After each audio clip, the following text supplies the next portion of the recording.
only. Consult a licensed broker or registered investment advisor before placing any trades. All securities and orders are discussed. All securities and orders discussed, I always mess that part up, are tracked and monitored in virtual trading accounts. Virtual account prices and returns may differ from actual trading results. Commission costs are excluded. Neither PhilStockWorld.com nor its affiliates, nor any of their respective officers, personnel, representatives, agents, or independent contractors are in such capacities. Licensed financial advisors, registered investment advisors, or registered broker-dealers. Nothing in today's webinar, website, or promotional material constitutes promotion, recommendation, solicitation, or offer of any particular investment security or transaction. Trading options involves risk. Visit the OCC website, www.optionsclearing.com, to read characteristics and risks of standardized options. PSW provides education and training services that are meant to teach you the risks and potential rewards of trading options, and they are not a service that tells you what to trade. We are not implying or guaranteeing any profit. As always, do not trade with money that you cannot afford to lose. Past performance does not equal future results, and results discussed in this webinar are not typical and are only valid on that specific or identified date. Your results may vary. By accessing this webinar, you agree to hold the above harmless from any losses you may incur as a result of the information discussed in the media identified above. By accessing this webinar, you agree to be placed on our mailing list and receive our newsletter. Rest assured, we take your privacy very seriously, and we will not distribute or sell your information to anyone. All right. So here's the interesting part. We have cashed out, effectively cashed out all of our portfolios. These are all gone. We made the call today. I've been threatening to make the call for about 3 months now, 4 months, ever since summer began. And today I pulled the trigger because I can't stand it anymore. I'm sorry, there's too much crap. This is now we're gearing up for a war in the Middle East. I think that was definitely the last straw. Also, you've got the same bullshit. This China thing still going on, even though everybody acts like it's fixed already. It's not. You've got obviously the impeachment proceedings beginning against Trump, which is what we expected to happen, but now they've actually started. And it'll be a slow drag process, and nothing's actually going to come of it. But still, it's like Brexit, right? Look at what's happening with Brexit. It's like a constant state of annoyance in the economy, and it's going to hold a lot of things back. Also, FedEx also pushed me over the edge. FedEx earnings were a disaster. Outlook was a disaster. Clearly, the global economy is slowing down. Clearly, I don't know. I don't know. At some point, you've got to say, "Gosh, I think my money might not be safe in the market." And I know that we've made over the summer, like 20% more on our portfolios. So had I cashed out in May, it would have been a big mistake, and it would have been hard to get back into stuff. And maybe the market's going to go up more in the next quarter. At this point, I don't care. I'm sorry. I cannot, in good conscience, have these portfolios, because look, bottom line is people follow them. I learned this the hard way in 2008. People follow these portfolios, and if I'm in, they won't get out. And because in 2008, I told people we're going to keep these portfolios open, but I would cash out because the market looks very ugly and blah, blah, blah.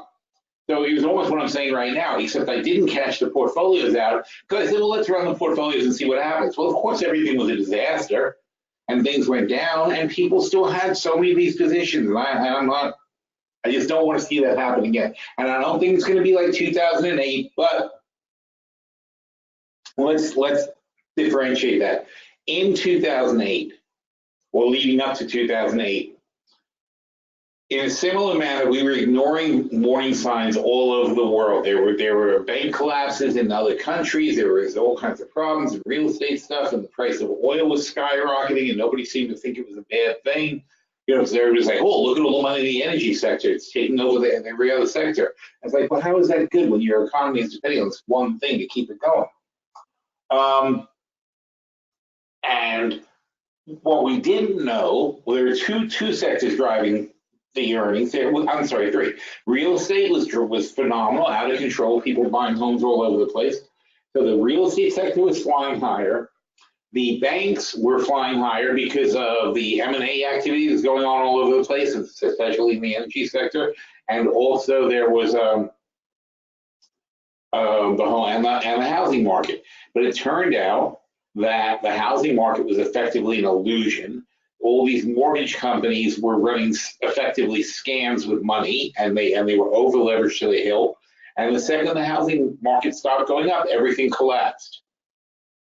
And part of the reason the housing market stopped going up is because people were paying $5 a gallon for gas, and it cost you $100 to fill up your tank. And we're there again. Frankly, it depends on how big your tank is, but we're getting there again.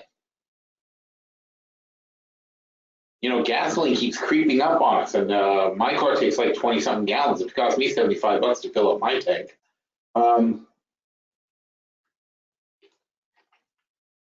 So it's you know, I mean, that's painful. And you know, we were just talking about how people day-to-day expenses are the #1 concern of the average consumer. Somebody put up a chart of that today, in fact, I think it was this morning.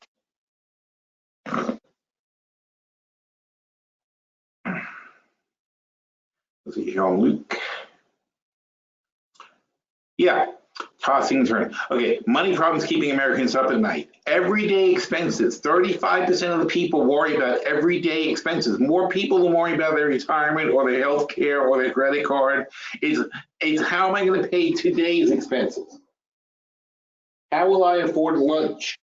People are worried about. They don't have time to worry about the other stuff. You know what? And you know why retirement savings isn't a big worry? Because people just don't worry about it. They pretend it's not there. The same way they don't worry about climate change. Like, oh, that's a long way off. We're not going to worry about it. With any luck, we'll all be dead before that. That's the gist of people's attitude. Same thing with healthcare. It's like, hopefully I won't be sick, and then I won't have to worry about it. And see, day-to-day expenses. People are living paycheck to paycheck. Way too many people. Probably most people in the bottom 80% live paycheck to paycheck. And so when you get hit with anything, even if just gas goes up $25 a week for your car, that's the sacrifices suddenly have to be made in other places. People lose confidence very quickly in the economy and in their ability to buy things. And then they put off long-term purchases because they don't know if they can afford the you know, again, they don't know if they can buy lunch. So they're not going to, you know, put $2,000, put a deposit down on a $2,000 couch. So a lot of that is a problem. And anyway, so right. So in 2008, though, that's what really tipped us over the edge. Was the very expensive gas prices hitting at the same time, and the housing, and people were piggy banking. This is the other thing, but it was artificial because people were going into debt, piggy banking their mortgage, and taking out second and third loans, and then spending that money because they were counting on what? They were counting on the price of their house to go up so fast that it would dwarf the amount they borrowed, so that when they sell their house, they would then be able to pay off the extra money that they just spent. So once that plan went out the window, people were just massively in debt and couldn't afford it. Now, consumer debt now is worse than it was then. Doesn't matter, and it's not because of mortgages. These are worse because it's a lot of credit card debt and student loan debt. Consumer debt, at least the mortgages had a reasonable rate of return, and at least the mortgages didn't make you bankrupt when you couldn't pay them. With a mortgage, you generally just lose your house when you can't pay the mortgage because the thing's held against the property. But with credit card debt and student loan debt, it just follows you around for your entire life. You can't get out of it, really. So here's consumer debt on MarketWatch.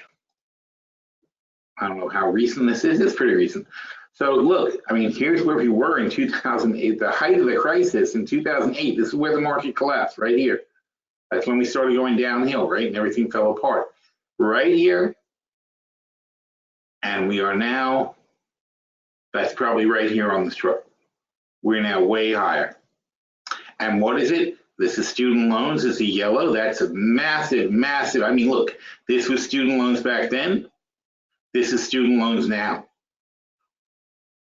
One of the problems is a lot of people who needed jobs ended up going to like some kind of a community college or school to retrain. So a lot of people enrolled in schools in this period because they needed to retrain themselves for jobs. They lost jobs they had for many, many years, had no idea how to work in the modern economy. A lot of people went to trade schools or went back to schools and so on and so forth. And we all know about all the fake university scams like Trump, like Trump's university. This one also, auto loans. Auto loans have rocketed higher, and that's an expensive loan usually for people. And then we've got no, it's probably the same. This is a mortgage loan. So mortgage loans are back to where they were basically. So your big jumps are really auto loans and student loans. Those are the ones that have really, really jumped up from where they used to be. And you know, we're talking about $16 trillion in debt. And this debt is held by the people who don't have $16 trillion. In other words, you know, you look at a lot of statistics and you say, oh, that's not that much this and that's not that much that, because you're thinking in terms of like against the entire economy. But the reality is you have to take out the money earned or being made and being an asset to the top 20%, which is almost all the assets in the country. Those guys aren't the ones borrowing all this money. People in top 20% aren't the ones who are taking on all this debt. It's everybody else in the bottom 80%, the people who get like 10% of the income. They're the ones that are $16 trillion in debt. They're way too in debt. And again, so I talk about this once in a while. I mean, it's hard. I can't talk about the same thing all the time. I get bored. I'm sure you get bored. I get bored if I talk about the same thing all the time. So once in a while I bring this kind of stuff up. But when you have to say, like, Phil, what's really driving you nuts right now? These are the things that made me think that we could have a pretty serious recession. You know, it needs to be worked out. There has been some GDP growth since that time, so you could say it's comparable. But you can see that incredible expansion of student loans. Auto loans are auto loans. I mean, they're basically, you know, they leaned against the car. You know, it's not a terrible thing. The student loans, so they got some really archaic rules on student loans. You cannot get out of those at all. So no one's defaulting on those. That's just a noose around people's necks, and it's becoming a bigger and bigger chunk there. So, you know, we're not, oh, and also, I'm sorry, there's another thing. Also, corporate earnings, which everybody thinks are so great, are still being mostly propped up by the fact that they're paying much less taxes than they used to pay. So all these companies that are showing all this earnings improvement are not really improving at all. They're just paying less taxes on the same gross profit that they used to have. And you can see that time after time after time. There's not much change in sales. There's not much change in profit. Let's just take a quick look. Let's just run through some Dow components. How about that? Because you say, well, how do we justify the Dow? There's only 30 companies in the Dow. So let's take a quick look. And we'll say Verizon, Microsoft, Nike. And I'll go to my handy little thing here and we'll say Verizon. How do you think that's, there we go. Verizon. It doesn't go back to 2008, but we'll see if it's been improving since 2013. So Verizon 120 to 130 in 5 years. So that's, you know, 2% a year growth. Earnings all over the place. I'll let you know, 12, 9, 17, 13, 30, 15. I mean, that's just crazy. Going forward, they say 20. You know, so that it's hard to quantify. So you'd say, yeah, well, I mean, obviously, you know, if you say double where they were here, they're pretty consistently putting up numbers at least in the 15 to 20 range. So, and if you're here at 11, let's say they should be at least 50% higher than 2014. All right, so let's give them that. And now we'll see. I know we don't have a chart going back far enough for that, do we? How about this one? Oh, chart, new tab. This will take 2 hours if it's taking this long to bring something up. Let's see. So VZ.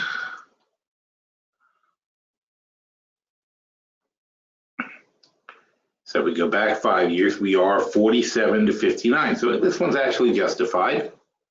I would say that's okay. Maybe I'm wrong. Maybe it's better than I thought. Microsoft, Nike, I don't know why I'm bothering to look ahead because I'm not going to remember it by the time we get to it. Microsoft, I wasn't thinking it was going to be this involved for some reason. MSFT. See, it shows you every country in the world, which really drives me kind of nuts because I don't subscribe to those countries. So why show me things I don't subscribe to? Oh, well, Microsoft, we know because we got rid of Ballmer. So they were 100 million down here.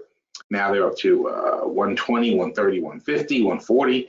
And earnings went from 20s, low 20s, 2018, not a good year, 40 last year. It jumped up from low 20s to 40. So they doubled. All right, so over that period of time, basically, they've doubled. And let's see how they're looking. I mean, these are your Dow components. So if all the Dow components justify a huge move up, then why not? But no, see, look where we are. 50 to 137. That's not double. That's, 3 times basically. So, Microsoft has tripled and their earnings have doubled. Now obviously there's a growth path to the earnings, but if you break it down, and I'm not sure how Microsoft, the taxes on this thing, does it show you that? No, this isn't going to show you taxes. That's a problem. Income statement. Income tax.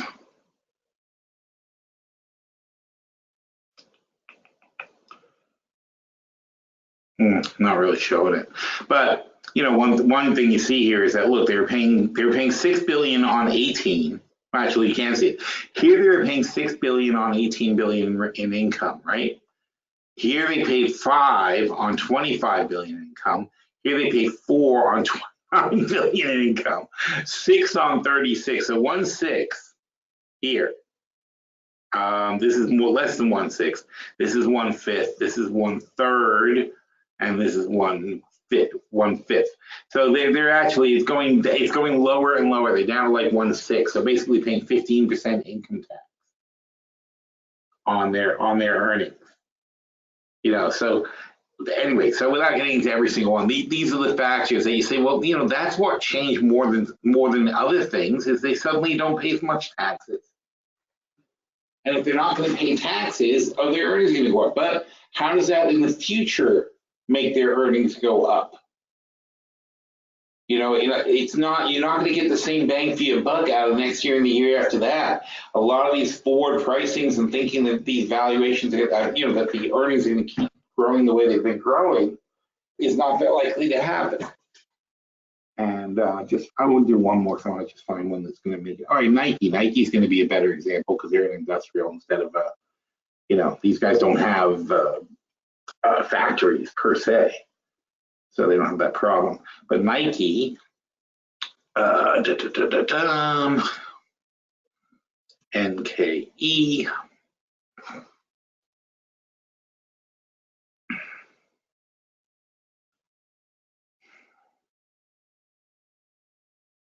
All right, so Nike goes 27, 30, 32 is 10% growth basically, 34 a little less, 36 a little less, 39, not quite, 42 and 45, they're super steady. Oh, it was, let's say that's right, 7.1% growth.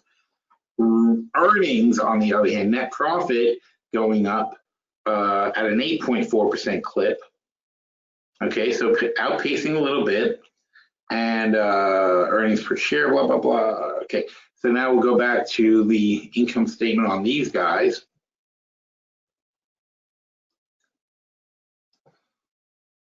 And here's your income tax. And again, the same thing. They earned, in 2014, They made 3.5 billion, paid 800 million in taxes, but now they make 4.8 billion and pay 772 million in taxes. They pay less taxes on significantly more earnings, on about 30% more earnings. Guys, this is just crazy. It really is. And you wonder why the U.S. has no money.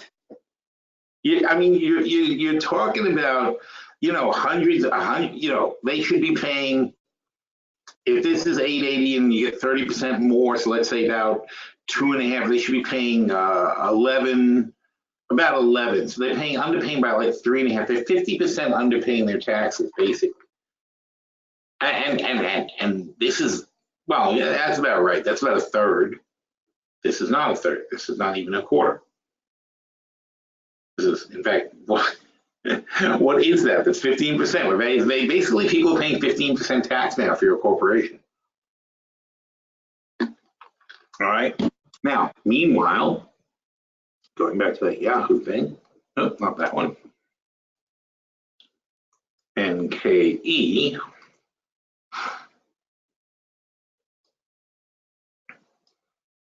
So meanwhile, from 2015, they were at 50, and now they're at 90, let's say. And is that really justified?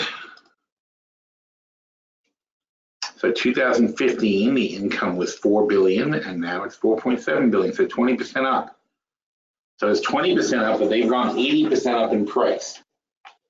And this is what we're seeing across the board, okay? We're seeing things have gone just, you're extrapolating the earnings to be continuing along a path that's not sustainable. Even at this point, if we tell corporations they don't have to pay taxes at all, you're not going to save them more money than they've already saved, because they're only down to paying 15%. There's nothing left.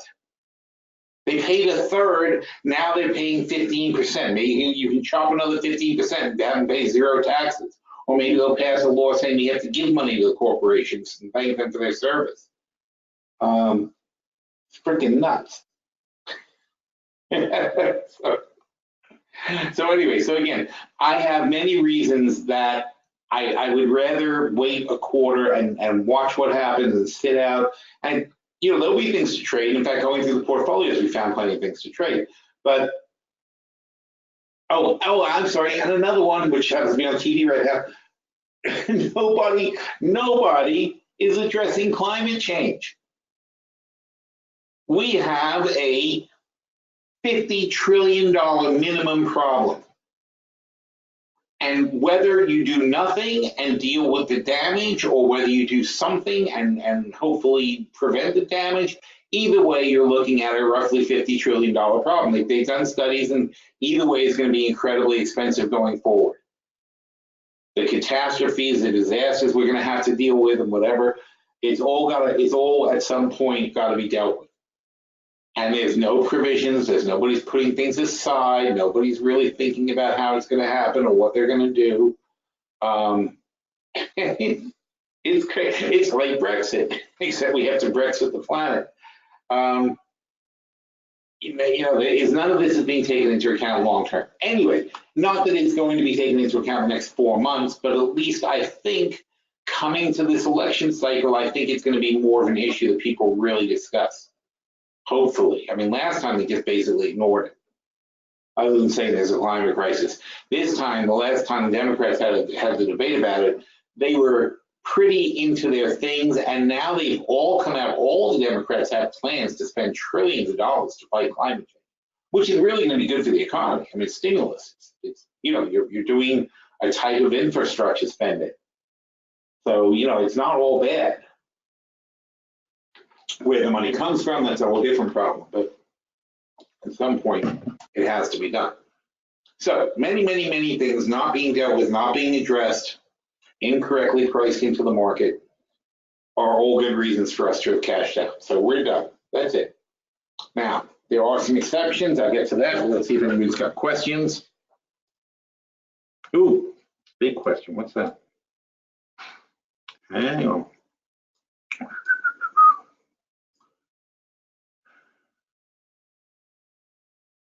All right. Winston says, people follow the portfolios because of virtual portfolio results.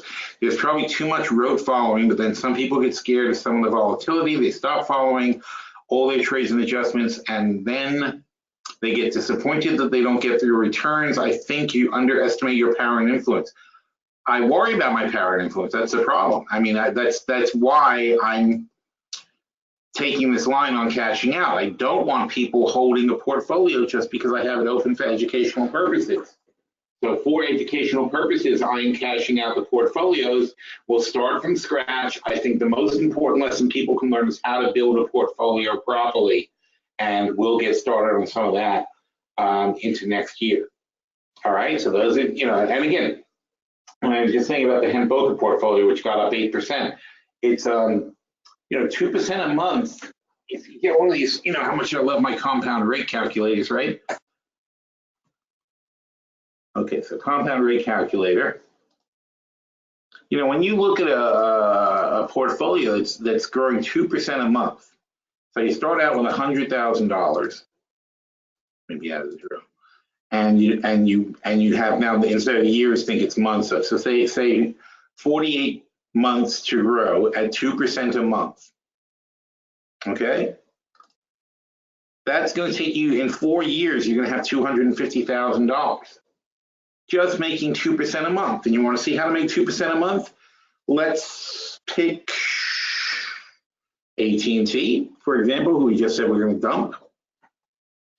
So I take AT&T, it's $36, and we were talking about IRAs too.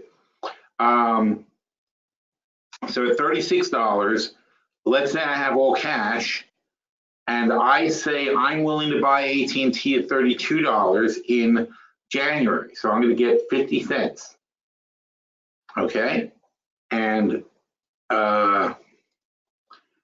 I'm committing $32. I'm going to make 50 cents. So 0.50 divided by 32 is 1.5%.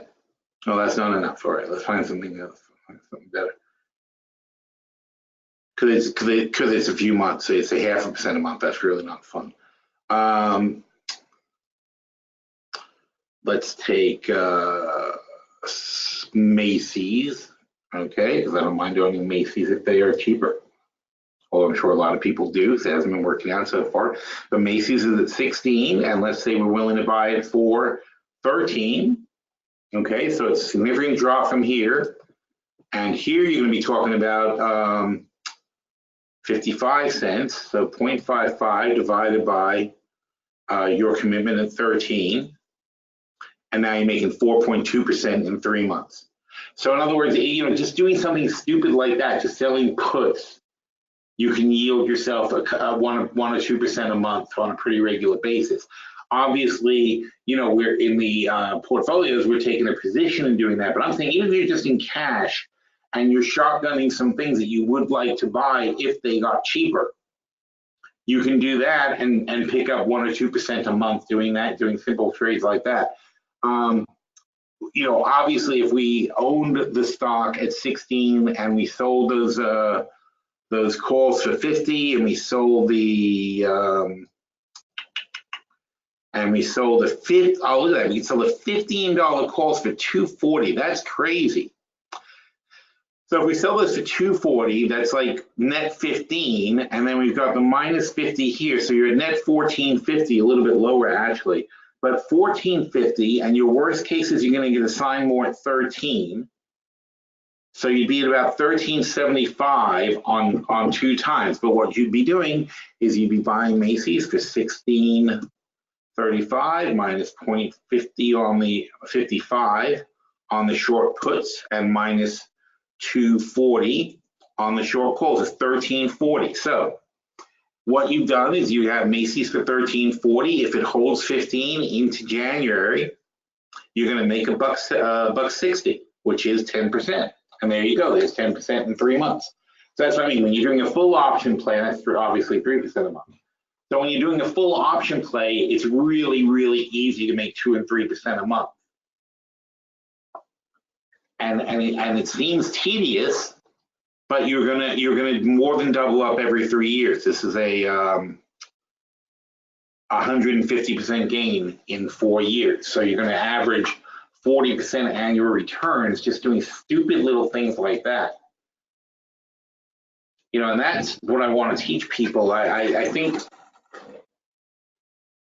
you know, we had a really, really great run for the last couple of years. And not only did we have a great run, but we also were nailing it with our getting bullish and getting bearish calls, where we flip bullish and flip bearish.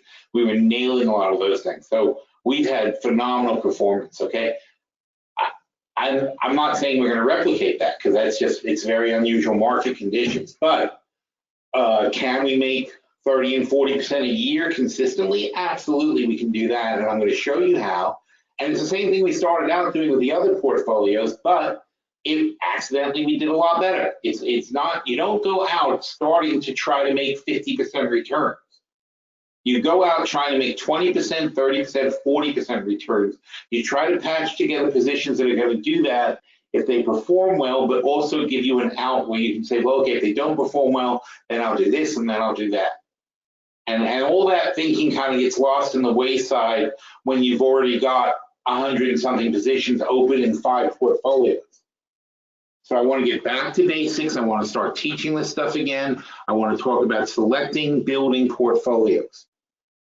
And I also want to teach patience.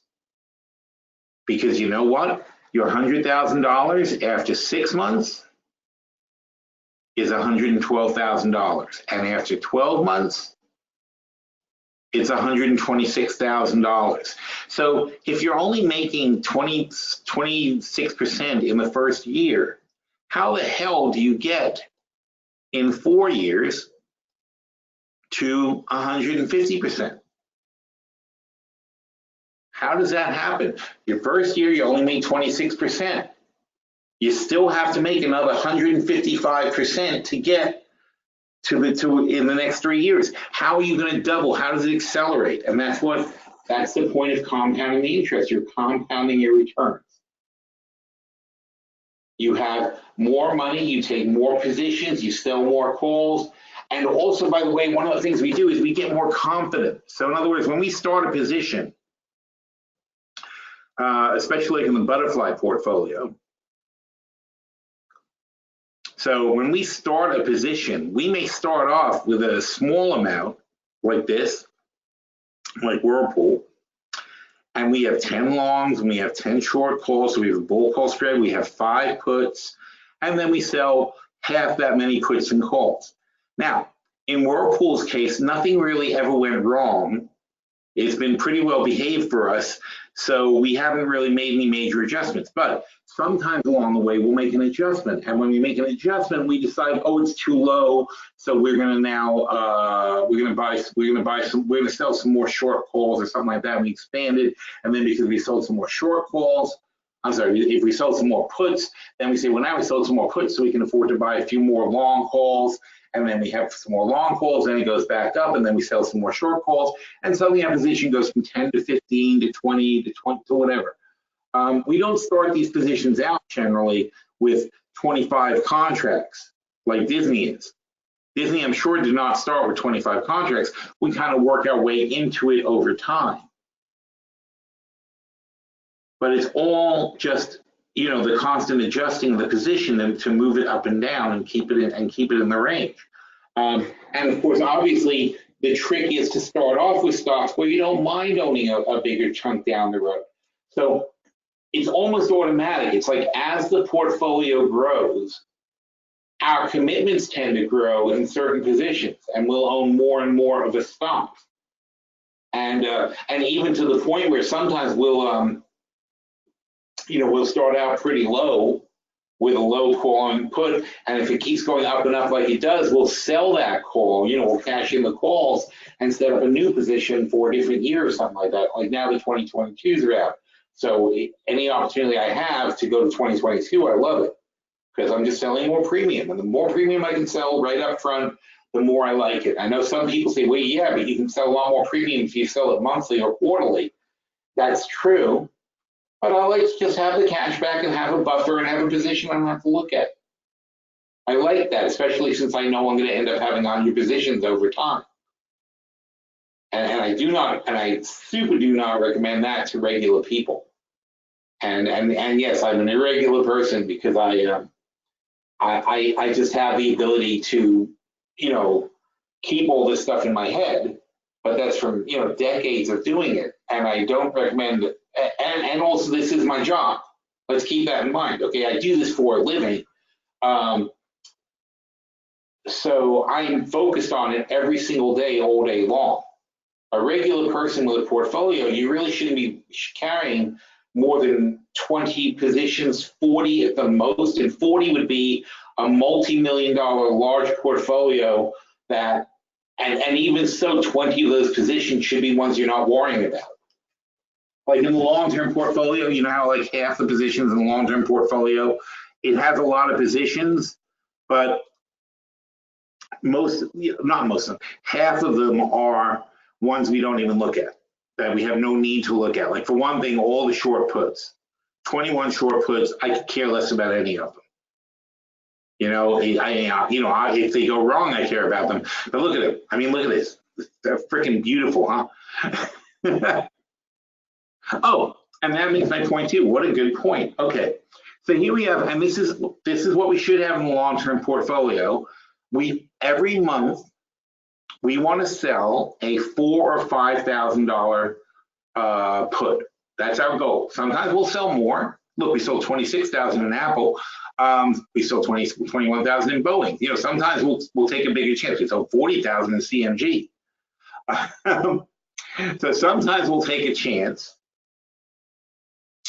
because we feel very confident or something or other. But the bottom line is, every month we want to sell at least $4,000 or $5,000. Why? Because that way we're going to make $50,000 a year on our short put sales in premium. Whether we make money or not on the option, we're still getting the premium money. Okay, just because it fell, we're still collecting the premium. It doesn't matter. We still keep the premium that we sold. It just happened to fall, and now we have to deal with our obligation to own the stock. But we wanted to own the stock anyway, so it really isn't a big deal. It's very, very rare that we're upset when we're read on a put, like you know, Cardinal Health. I could care less if I own it. You know, I mean, I'm not dying to own them, but it wouldn't bother me to have to pick them up. And most of these, those are my two losers. Here we got Apple, Ali, Avgo, Broadcom, of course, we like it. Boeing, of course, we like it. Well, we did the Boeing after it already crashed, so we love it at that price. Cardinal Health, Caterpillar, I like them if they get cheap. 100, don't forget, it's 100. They're 130 now. Do I want to buy them at 100? Sure I do. So this is all a joke to me. I don't care what it says now. I'll buy Caterpillar at 100. And if you're not gonna, if you're either gonna sell me Caterpillar for 100, which I would love to own, or I'm gonna keep your $5,000. That's my decision. So I say that. So in October last year, I said to a guy, oh, sure, I'll take your $5,000 and I'll buy Caterpillar from you for $100 anytime you want to sell it to me. And if not, I'll keep the $5,000. Deal. Okay. Have I thought about this position one time since then? No, never. Could care less. It's a short put. We sold it. We don't have to worry about it. So, like I said, when you're counting your positions, I don't count the short puts. That's a reflexive thing we do. Meanwhile, though, from a money perspective, we sold 26, I'm going to do this quick, 26, 30, 40, 50, 60, let's say 70, 110, 120, 130, 140, 150, 160, 170, another 80, 180, 200. All right, so we sold just about $200,000 worth of puts.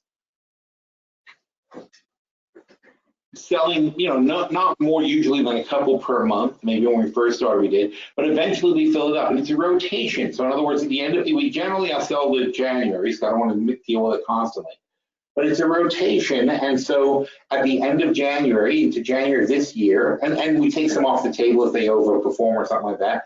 But basically by this January, 12 are going to drop off the table, and we're going to start building up the next 12. So we're gonna start selling again. And then by the time I'm done buying 12 more, it goes back to 12. So there's generally, in a cycle, there's always gonna be about 20 open positions in a mature portfolio. Early on, there'll be 2, 4, 10. But this then accelerates. This is one of the ways we accelerate making money. But in other words, just the short puts in a $500,000 portfolio, just the short puts are dropping $200,000 into our laps over a 2-year period. And by the way, not are dropping, we already collected the $200,000. So we already collected 40% of our entire portfolio's initial balance in cash in exchange for promising to buy these stocks. And there's not a one there I wouldn't like to buy. Now, there is a problem though, if there's a massive crash and they all get assigned to us, we can't afford it. Then it's too much. So that's what the hedges are for. And of course, obviously use stocks and whatever, and we wouldn't keep the puts if we thought the environment was unsafe. Well, here we are. We're in an environment that may be unsafe. I don't want to have this kind of risk. So in the very least, I'd be shutting down these puts right now. But the potential there in a steady market that's flat or slightly flat or up, anything that's not down, anything that's not going down a lot, the diversity of these picks means that you will probably make your money. And that's how we make 40% in 2 years. We didn't even buy any stocks yet. We're just promising to buy stocks if they get cheaper. I'm promising to buy Boeing for $280. It's $380 now. And I'm not even counting the $20 that I'm taking off. I'm promising to buy Broadcom for $180. It's $280 now. That's 30% lower than it is now. 30% lower than it is now. I'm promising to buy Caterpillar for $100. It's $130 now. 30% lower than it is now. I'm promising to buy Chipotle for $560. It's $827 now. I don't even know what that works out to, but it's a lot off. I guess it's 40%. It's about 40% off. CVS is 62. I will promise to buy it for 50. That's 20% off. Dick's Sporting Goods 20% off. eBay 540, 12% off. Intel 20% off. MetLife 25% off. Signature, oh no, it's Signet. Well, I think at the time it was probably flat, but anyway, so 20-something% off there. Sony 20% off. Another Sony. Toll Brothers about there. Toll about there again. We like those guys too. Twitter 30% off. So I'm promising to buy things 20-30% below the current price, and I'm getting paid $200,000 to do it. All right, so that's like going to the Gap and just saying, okay, give me $10 and I promise to buy those Levi's if they go on sale for $40. You give me $10 and I promise to buy those pants for $50 if they go on sale. You're just walking around collecting money because you're promising to buy things you want anyway. It's crazy. Options are crazy. And there's reasons that people will sell you a put, obviously. They want to ensure their stock doesn't go below a certain price. Maybe they sell calls against it and they don't give a crap. It's not their problem. We don't really care what the reason is, because it's just the bottom line is we have the ability to sell naked puts. It's one of the most powerful things we can do in a portfolio. And this $200,000, don't forget, this isn't even all the puts we sold. We have certainly cashed in plenty of them over the last couple of years. These are the ones that are left. So it's a very powerful thing. It's probably responsible for maybe $300,000 of returns instead of $400,000 of returns. I'm sorry, instead of $200,000 of returns. It's a very, very powerful thing. It's the cornerstone to how we build up the long-term portfolio. We start by selling puts, then we see what happens. But meanwhile, like I said, it's a section you don't watch, you don't worry about it, you're not constantly focused on it, so it's not really demanding your attention. Then we've got the dividend stocks. These are different. These are bull call spreads where we lost the puts, because again, I stripped out a lot of puts, a lot of short puts. I took away the risk from these stocks. But here we have these covered call combinations of dividends. These are dividends, and again, these are kind of, these are very well protected plays. We don't generally pay attention to them. And look at them. This one's net down a bit. This one's flat. This one's up a bit. So on the whole, Bank of Nova Scotia up a bit. That's a dividend one. Well, anything where we have the stock is a dividend one. Even Entercom has come back. They're not so bad. Ford up a bit. Who else is there? Annaly is down. It's not really down because we sold it. We bought back the short call, so we actually came out not so bad there. New York Bank up a bit. Tangier down a bit. Oh, I love them as a new trade. And that's it. Okay, so anyway, so then there's another 10 stocks that we don't really care about day to day because they're very well protected things. So that leaves us with really, these are the positions, the 50 positions that we have. And again, if I would cut these down if it wasn't for the fact that I'm running this to teach people stuff, I would cut these down to 40 or less. It's too much to go over. It takes me 2 days now to do a review of the long-term portfolio. It's another reason, by the way, I don't mind getting rid of it, because I 2 freaking days every month just reviewing all these positions. And I mean 2 solid days. Uh-oh, what's this?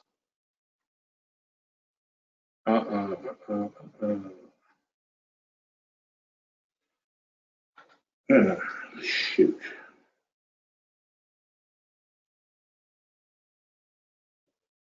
Oh. That stuff is not really important. Period. Sorry, it's BNN asking me a question about my show later, so I gotta tell them.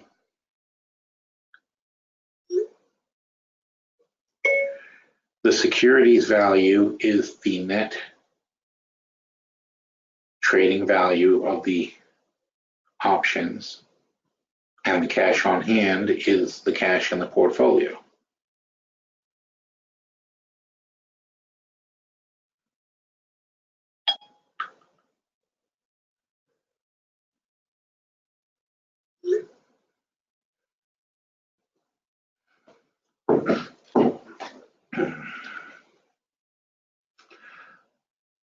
Where was I? Okay, so dun, dun, dun, dun. All right, so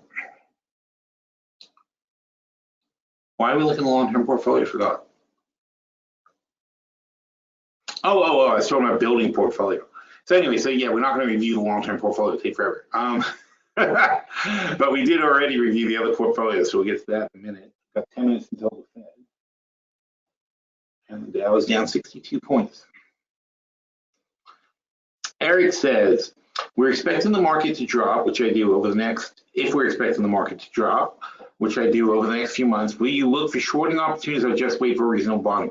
I think usually at this point, I would have compiled a short list, but I think this market's too dangerous to short. I think you've got too many people, not just us, there's the ECB, Draghi, there's the Bank of England, Mark Carney. China is willing to step up with stimulus. Trump is willing to say or do anything to keep the market going. Our own Fed is willing to do, obviously, a lot of things to keep the market going. I don't think I want to bet against it. It doesn't mean I want to bet for it. I don't want to bet against it. I don't know that they can hold it all together. I don't know how long they can keep spinning these plates. But I'm not going to bet that they can't. So that's how I feel about it. I wish there was a better thing. Now, in the hedge fund, we're short Netflix. We're short. We're not really short Tesla. I'd say actually, frankly, we're probably long Tesla right now. Technically long, but I mean the spreads are so wide, it's hard to say. But we have a lot of Tesla shorts, but we also have a bunch of longs, for other reasons, to hedge, obviously. We're short CNG, of course, Chipotle. We have a massive short on Chipotle, which you know, it makes money, then it loses money. What's happening with Chipotle for us is that we keep pushing the strike higher and higher, and we keep making money on all the hedges. Obviously, every single hedge we've had on Chipotle that says that it's going to go higher has worked. So that's feeding the cost of the shorts. But on the whole, we're just waiting for that shoe to drop eventually and make a whole ton of money. These portfolios just cashed in on Chipotle's because we had that nice drop to 800. So we were thrilled with that. That was good enough for these portfolios. What else are we short? We have Netflix, Chipotle, Tesla. There's another one we're short on. I can't remember. Anyway, oh, Amazon. We have some Amazon shorts. We also have some Amazon longs. But you know, it's a hedge fund, so it's, you know, there's no one direction anything really. You know, like every position has its own hedges basically in the fund. It's very complex, and we stop ourselves from making a lot of money, but we also make sure that we make a good, you know, more than 20%. We're actually we're actually over 40% right now. And we may, if all goes well, if we didn't screw up, we might end up the year up 60% in the hedge fund, which is frankly the same thing as we do in the portfolios. So it's not surprising. It's the same thing we do. We do, but the difference is actually, frankly, we're more adjusting. I mean, we do, you know, we'll day-to-day adjust the hedge fund. I don't do it here because it would be crazy. It's all we would do is talk about adjustments. It would be a crazy way to run things. In the hedge fund, Doug's got a job. His whole job is to watch these positions and adjust them when they make moves. So he makes them a lot more often. But either way, it's the same concept though. It's that we just adjust it when it moves in and out of a range. We change it up and we flip it, and we always make sure we're selling plenty of premium. Makes it very, very hard to lose money on the whole. And again, we're going to start this from scratch, and we're going to go over it again, and we're going to make sure everybody is on board and understands this stuff. So, very good time to start with watching these portfolios. Okay. Now, when the market starts dropping, if we think it's going to be a big one, then I might pick a few things that I think are worth doing shorts for. But it's just so dangerous. It's just a very tough thing to do. Oh, you know, we shorted SCO. Not shorted. We went long SCO. You know, because we did that thing on oil on Friday where we thought it was going to go up, and then when it went up in the morning, I said, let's get out of this because it's plenty of money. So, you know, Doug wisely bought a bunch of SCO long calls. We just dumped, and today we dumped those. We took money and ran on that too because we had a fantastic payoff already. You know, so, you know, things like that, but it's obvious. It's the same stuff. I call out something in chat and Doug makes a trade out of it. That's all. When you say you would love to own M, this is Winston, at 24, then people are likely to love to own in down at 15. But they may become perplexed when you want to cash out when it's over 16. The power of words can also be differently perceived by the sender and receiver. Well, that's why we have chat, though. I mean, people have to, you know, we talk back and forth, but I'm not sure what you mean. I mean, Macy's now is like, I guess when it was 24, I said I'd love to own it at 24. Then it got cheaper and we averaged into it. So now it's 16. And although it's loss and we are cashing out. But again, I'm cashing out all the portfolios. I'm not going to leave tattered, half-empty portfolios that are completely unbalanced. And then what's the lesson? What are we going to? How are we going to teach anybody anything when they have to worry about? Okay, well, 14 positions in this portfolio are from a year or two ago, and now we're going to start buying some new positions. It's just an insane way to try to teach people how to run a portfolio. Start from scratch. If you want to keep the position, keep the position. If you have a question, ask the question. But I can't keep everybody's favorite positions. It doesn't make any sense. Okay, we'll start from scratch. And frankly, had we not started these portfolios from scratch 2 years ago, we wouldn't have had this performance that we have now. We started from scratch. We looked at the environment as it was at the time 2 years ago and made decisions that led us to where we are today. And that's what we're going to do again.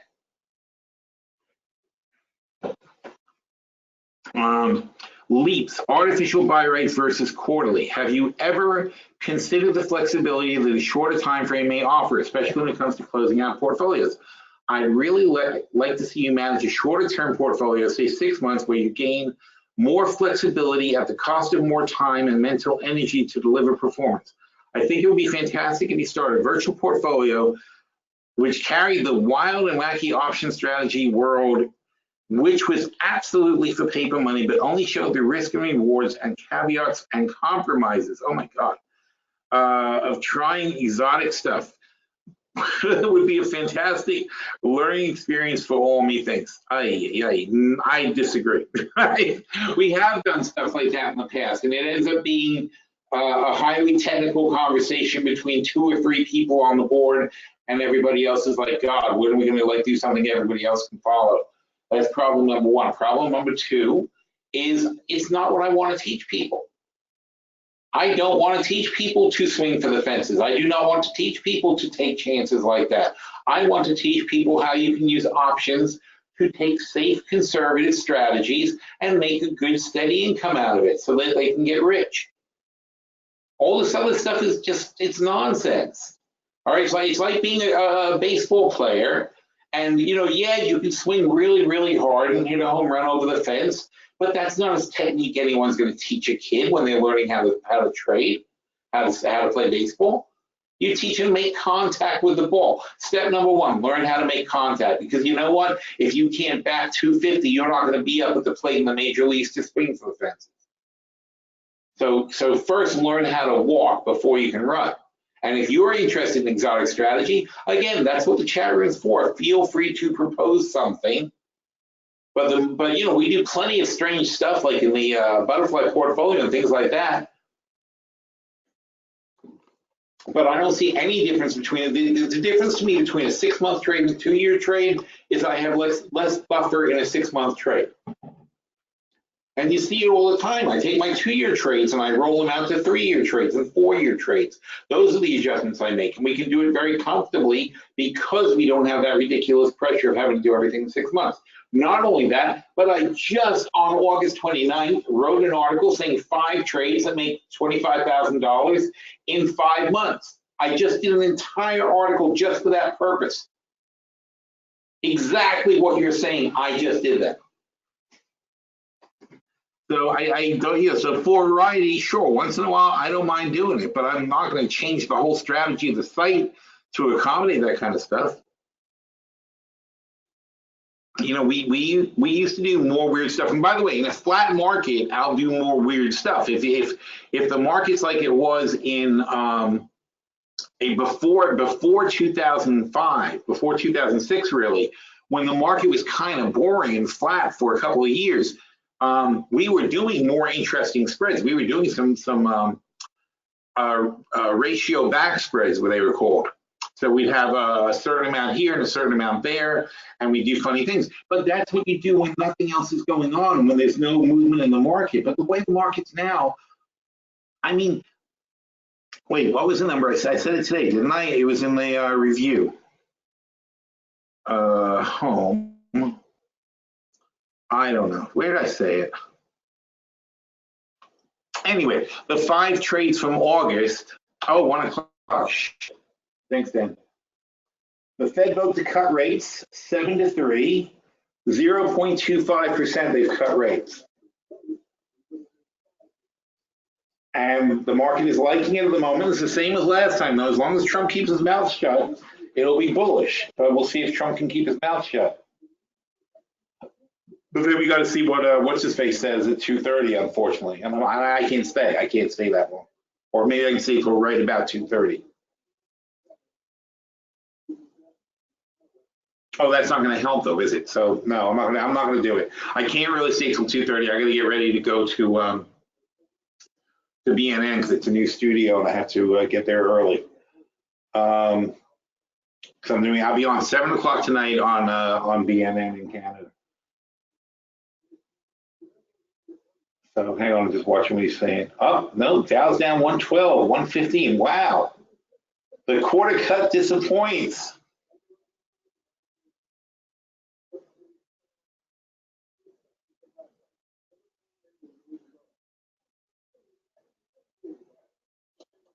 wow, the Dow is not liking this at all. Look, that's ugly.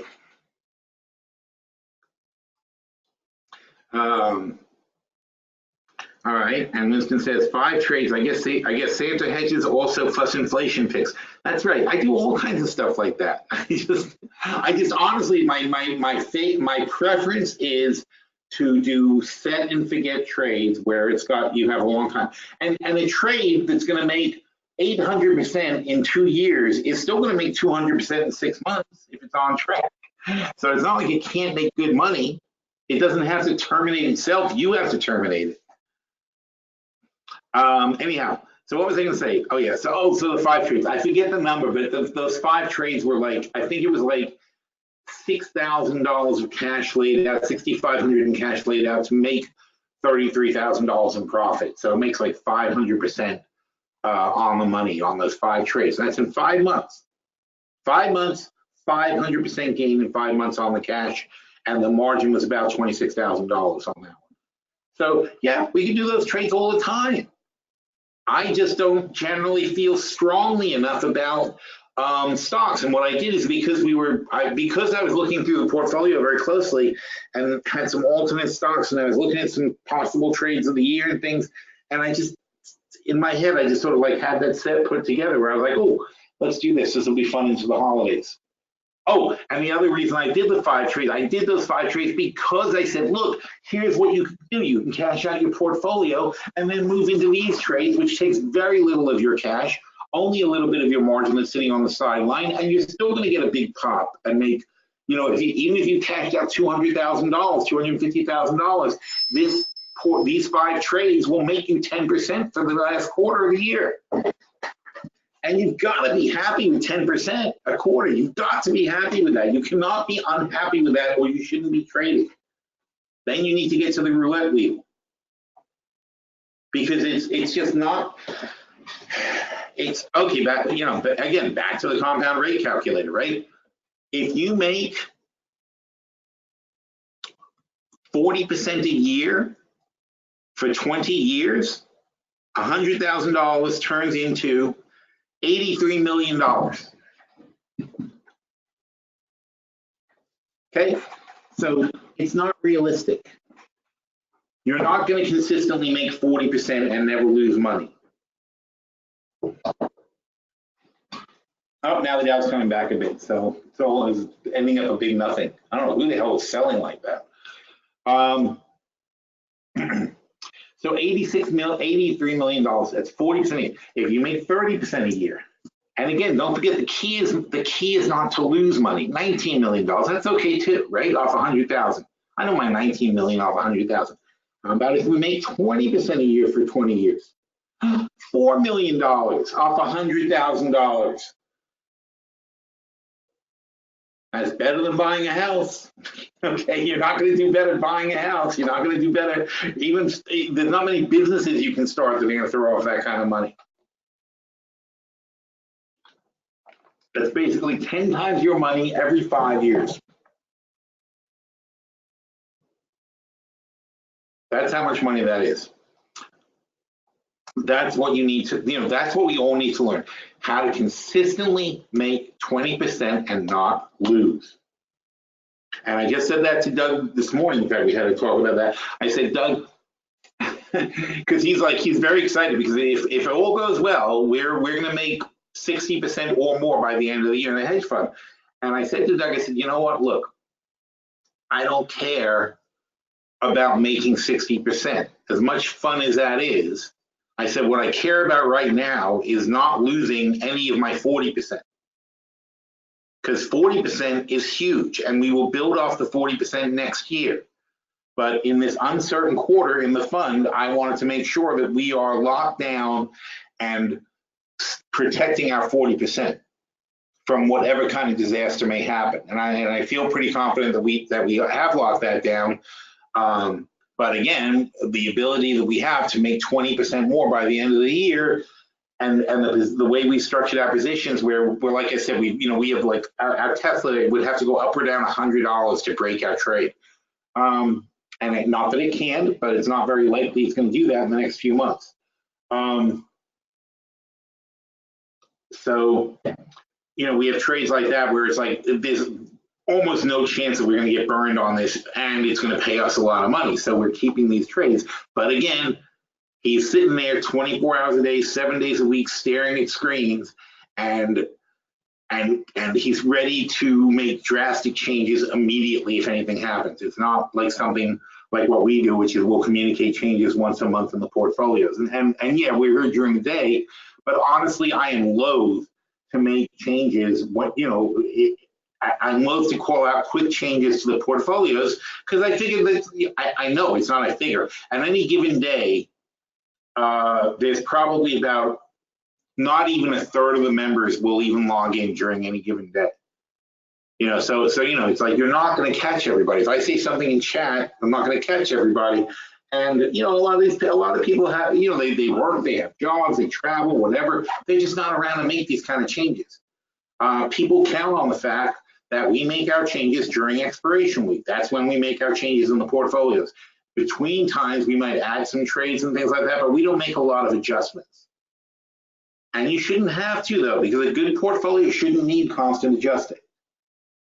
So, you know, it's a luxury in a hedge fund to have somebody just sitting there all the time who's doing nothing but worrying about making the adjustments. But that's not the way I like to have trades. You know, it's given, you know, in this scenario where we're teaching people how to do it, that's not how I want to teach people to trade. That's crazy trading. That's just, you know, that's where you're like nailed to your chair and nailed to your monitor all day and all night. We don't want to really get that way. So anyway, so again, so given where I feel the average trader is who's going to be a member here and where most people are, I think that the best move right now is the protection move. It's just cash out. Let's take this opportunity to start from scratch. And by the way, my old rule used to be I would cash out any portfolio that doubled. You know, before this, well, we did a big cash out in November of 2018, which was right before the market went down considerably. So it was a great time to cash out. So we did a big cash out then. Then we started a new portfolio. It was November 2017, it was into the election. That's right, that's when we cashed out. We started the new portfolio after the crash in 2018, and it was perfect time to come back into new trades. That was when we did a big cash out. Before that, we used to cash out any portfolio that doubled. I was like, well, it's doubled. At this point, it's like, where's the fun in building it anymore? You know, once the portfolio I didn't have a time frame. I just said, like, when the thing goes up 100%, I'm like, okay, at this point, it's silly because who's really benefiting? Anybody who's got the portfolio is happy and could care less. And anybody who doesn't have a portfolio already missed out on all these trades, so the portfolio is useless to them.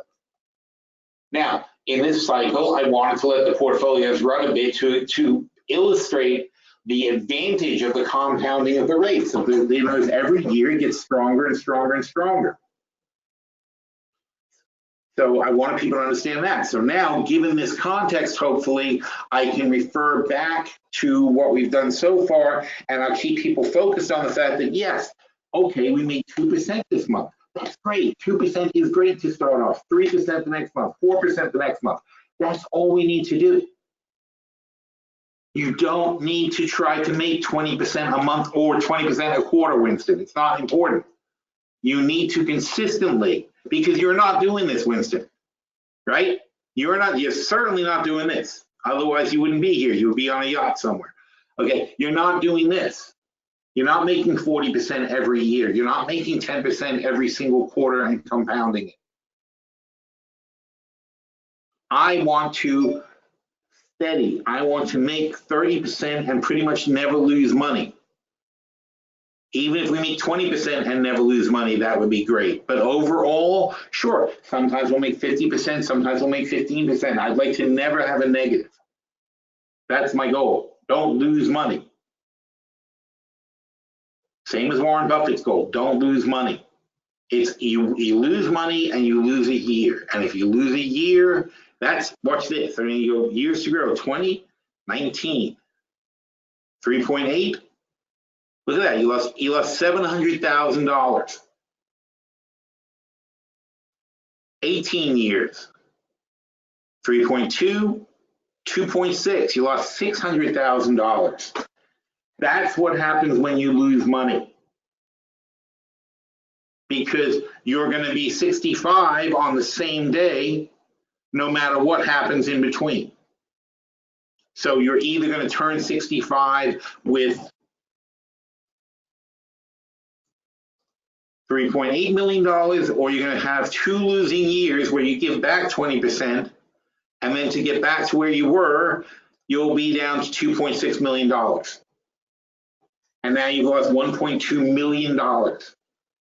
That's from just having 2 losing years that screw you up.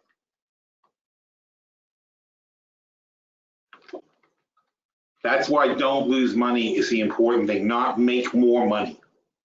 You don't make it up by making 40%, because if you try to get 40%, yes, a lot more money, but what if you're only accurate 16 years? Or what if you're 50-50?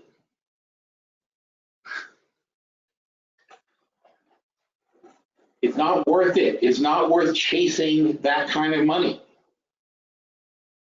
It's not worth gambling. Slow and steady does win this race, but steady is the most important thing. And we're going to concentrate on learning about layering and learning about positioning and learning about repositioning and making sure we like our positions and making sure we get out of things that aren't working. Now we're down 130. Oh, I am so glad we got out of everything. Who wants this? This is a quarter-point rate cut, up, down, and all over the place in the last 10 minutes. Really insane. Jose says, I, for one, support your decision to reset portfolios and look forward to new ones. Well, good, thank you. Okay. Thank you, but whether anybody supports it or not, this is what we're doing. But I'm just trying to tell you why we're doing it. I just want everybody to understand, like, this is going to be good, healthy, and valuable lessons for everybody going forward. That's my goal. I want people to learn to steadily make the money, and I want them.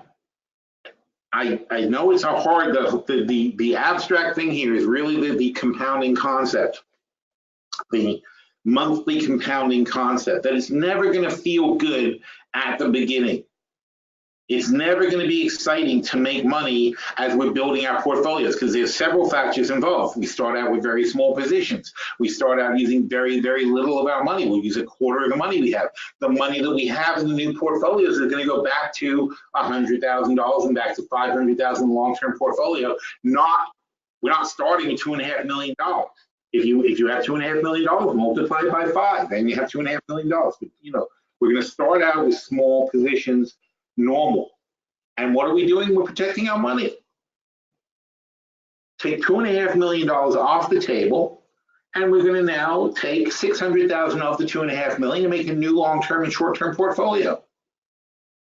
And that's it. In 2 years from now, hopefully those will be $2.5 million.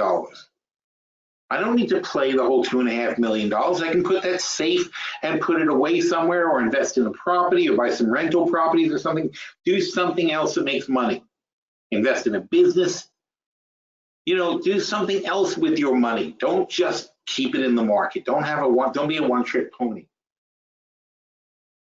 There's so many good things to do, especially like businesses. It's just, right now, I'm seeing it with PSW investments, with our, with the cannabis investments we're making and stuff. There are so many startups that are dying for capital. You just take your pick, and the trick is just finding the right horses to back. That's all. But there's still opportunity out there. This is still a great capitalistic society. And as much as I'm basically a socialist, socialists aren't anti-capitalist. This is what people don't understand. With what Fox News doesn't understand. Socialists aren't against capitalism. Socialists just believe that you should also take care of society, in addition to going out and making money. Nobody's stopping you from going out and making money. So this is still a great society for going out and making money. You have a business idea, you can go start one, you can go try to make some money, but it's a lot of rough competition. But I'm super in favor of that. Most of my money in life has been made from businesses, not from the markets. I mean, we're going to make so much more money off our the marijuana company we bought is going to make much more money than our hedge fund, at least for the first few years. And hopefully down the road, the hedge fund will grow to the point where it's going to drop off a huge amount of capital also. But the hedge fund isn't going to suddenly be $1 billion company. The marijuana company maybe. So getting from our investment 200 times return on the marijuana company versus the hedge fund, for us to pull a couple of $100 million out of the hedge fund, we'd have to be a $1 billion fund making people 200, 300 billion a year, and we get $60 million a year from that. So it still take us, if everything went amazingly well in the hedge fund, it would still take us probably 7 years before we actually could get $200 million. Whereas the marijuana company, we may end up in less than 5 years getting $200 million. And everything doesn't even have to go perfectly. So it's diversify. That's my point. The point is to diversify and do other things with your money than just put it in the market. Don't be a one-trick pony. There's always something else you can do. In fact, another good thing you do, I have nephews and nieces. They need to buy houses, right? So I give them a deposit on it, and they're not I'm giving them money to put down on a house, and I am the co-owner of the house. I have a percentage of the property. So when they sell it 10 years from now, 20 years from now, it's mine. I know I have a tenant in the property who, not a tenant, but it's their property. They're paying the mortgage.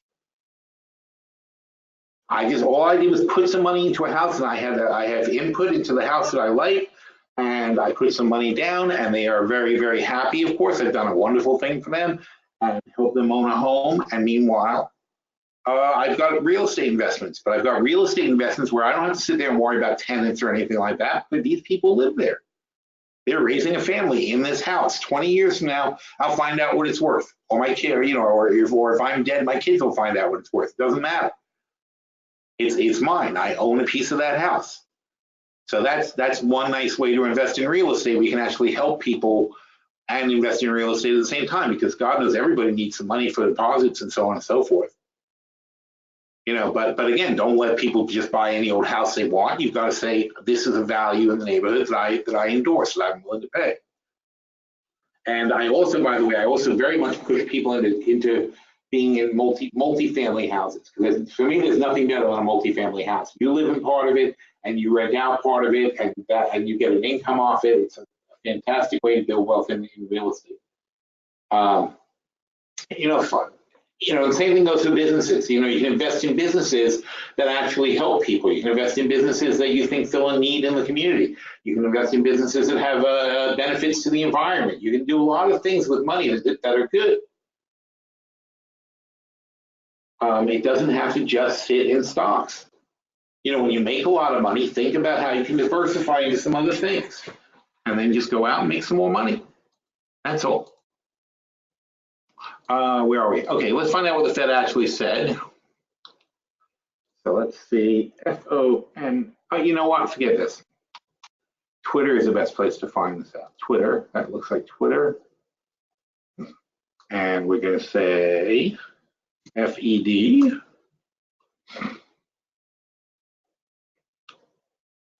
And I'm going to look for one of those things where they parse it side-by-side comparison. FederalReserve.gov. Here's a dot plot. I don't know if it changed. Federal Reserve officials scaled back their interest rate increases this year to 0. Well, yeah, no shit. Fed cuts rates for the second time. Okay, Fed. Whoop. Wait a minute, what did that thing say? That's a weird thing my brain does, right? Like I read that and then I didn't look at it, and now I'm want to see what it said. What do I see? PANIC. Hispanic. Fed panic. Fed panic of a weakening. Oh, okay. Fed panic of weakening cents of dollars storing. Oh, did that happen? Well, notice I didn't take anyone's word for anything. It's like, I want to see what they, oh shit, wow, look at that. Okay, so the dollar went up a lot. I'll look on Thinkorswim and see what they say. Shorts. Where's my dollar? Here's my dollar. 98.12, okay. So I don't even trust FinViz because I want to see where it's at. So it's 98.12 there. And that's a little low, so it's basically up around here right now. And the indexes are clunking down. Dow's down 165 at the moment. It's only down 101 on this chart. So partially a strong dollar, but the dollar's only up, you know, half a point, not even half a point. So that only, you know, figure that's going to push. Well, I mean, the index is down half a point to 1%. So that's about right. It's a dollar adjustment. That's probably pushing energy down 2.5%, but not so bad. And that goes back to, and now we're going to compare. Fed.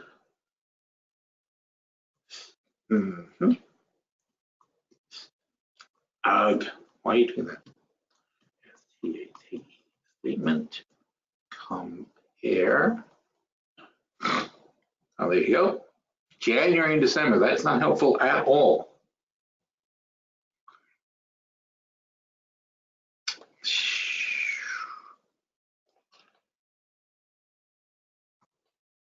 See, I like those side-by-side comparisons, but nobody's giving it to me. Oh, here's what changed in the new Fed statement. Okay. Where's the link? So many freaking things in the middle of that Twitter. So this is from 10 minutes ago. Good. Ah, that's what I wanted. Shut up. Okay. So, although household spending has been rising at a strong pace, so they've changed this to past tense. Growth of household spending has picked up from a year earlier. Growth of business fixed investment. Okay. So their statement on household spending was that it was growth of household spending has picked up from earlier in the year. That is no longer true. This is why they cross things off. Although household spending has been rising, past tense, at a strong pace, business investment and exports have weakened. Business investment was already soft in the last statement. Now it's weakened. Same. So the number's lower now. That's it. The only change. So, you know, look, they got to find some way to justify why they'd be lowering rates a quarter point. So what they're doing is they're saying household spend, although household spending has been rising at strong pace, business fixed investment has been soft. They have absolutely no other justification for doing this other than business fixed investment has been soft. And again, this is something that really pisses me off because effectively what the Fed is saying is, hey, businesses, if you don't invest in the economy, if you don't spend money on capital spending, then I'm going to lower interest rates. That's your punishment. So if I'm a business, I'm going to say, well, I shouldn't be. I don't want to stimulate the economy because then the Fed's going to raise my rates. You're almost forcing the behavior of the businesses not to spend. If they go out and they act like the economy is good, then the Fed's going to raise rates on them, and the businesses want the rates to be low. Just like Trump says, I want the rates to be low so I can borrow money and pay no interest, or people will pay me to lend me money. That is Trump's dream, right? That's got to be his lifelong fantasy is that people lend him money and pay him.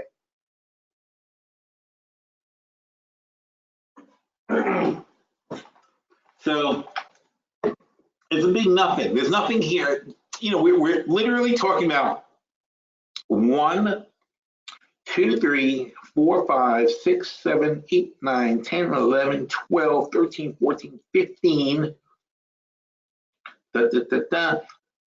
Right, if you count these numbers, although it's really not fair because the numbers are a result of the quarter point cut, which is the exact same as it was last time. 15 words have been changed from the last statement. 15. And you're getting this violent market reaction. That Dow down 171 points now. First of all, did they say anything bad? Did they say anything weak? Business fixed investment has been soft. We know that. Exports are weak, and we know that. Everybody knows that. That was the justification for them lowering the rates. What new information is being conveyed here to us? Nothing. So this is all nonsense. It's extremely ridiculous. I hope the market completely crashes and burns though, because we're in cash and we don't care. So great. All right. Anyway. So now we need, Trump, Powell, here we go. Trump, Powell and the Fed fails again. They have no guts and vision. Where is it? Oh, we can find him. We can find the man. Trump. There you are. Jay Powell and the Federal Reserve fail again. No guts, no sense, no vision, a terrible communicator. He hasn't even spoken yet. Oh my God. So he's just repeating the exact same thing that happened last time. He's going to war with the Fed 5 minutes after they release a statement, doesn't even give Powell a chance to talk and give his speech. It's madness. Anyway, so this is why we're out. This is why we cashed out. It's bullshit. So the market, now the question is, if the market drops 5%, are we going to jump right back in? I mean, I'll come up with some trades, but I think honestly, I don't really want to start new portfolios until next year. I'd like to not start them. I might start. We still have the butterfly portfolio. We still have the hemp Boca portfolio because that's new.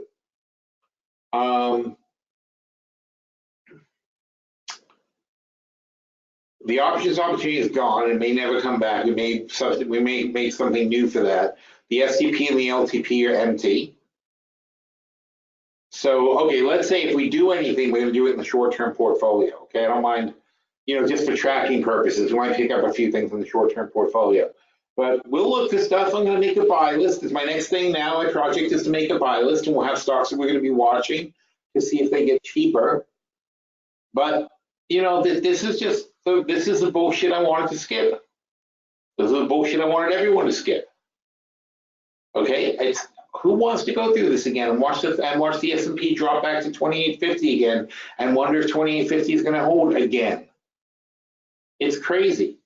Anyway, see if there's a question. I have to go get ready to do my interview. Oh, 1020 said thanks, Phil. He's got to run. Okay, well, I have to run too. Anyway, all right, so I got to go head down to the studios and get ready for my TV show. Thanks, everybody, for coming. We will do it again next week. And now Powell is going to speak so you can listen to him instead of listening to me, all right? But I'm very, very happy with our decision. I'm so happy that we just dumped everything and start from scratch. So thanks for coming, everybody, and I'll talk to you later.